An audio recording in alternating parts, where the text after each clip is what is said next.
Anil Nair here. Number system previous year question ఒకటి మనం discuss చేద్దాం. క్వశ్చన్ ఏమన్నాడంటే 6954p ఈ నంబర్ 11 తోటి భాగాహారింపబడితే p వాల్యూ ఎంత అని అన్నాడు. p వాల్యూ ఎంత అని అన్నాడు. 11 అనే నంబర్ యొక్క భాజనీయతా సూత్రం ఏంటంటే some of the odd places ఏమైంది 6 + 5 11 + p minus of some of the even places 9 + 4 13 అది 0 అయినా కావచ్చు లేకుంటే 11 యొక్క గుణిజమైనా కావచ్చు.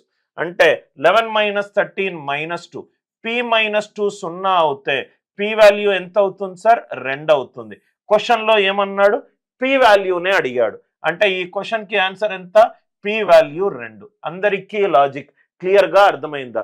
11 తోటి భాగింపబడాలి అని అంటే రైట్ ఒక సంఖ్యలో సరి స్థానాలలో ఉన్న అంకెల మొత్తము బేసి స్థానాల్లో ఉన్న అంకెల మొత్తము వాటి మధ్య తేడా 0 గాని 11 యొక్క గుణిజమైన అయి ఉండాలి. కాన్సెప్ట్ నచ్చినట్టు అవుతే వీడియోని లైక్ చేయండి, ఛానల్ని సబ్స్క్రైబ్ చేసుకోండి, వీడియోని షేర్ కూడా చేయండి. With love Anil Nair.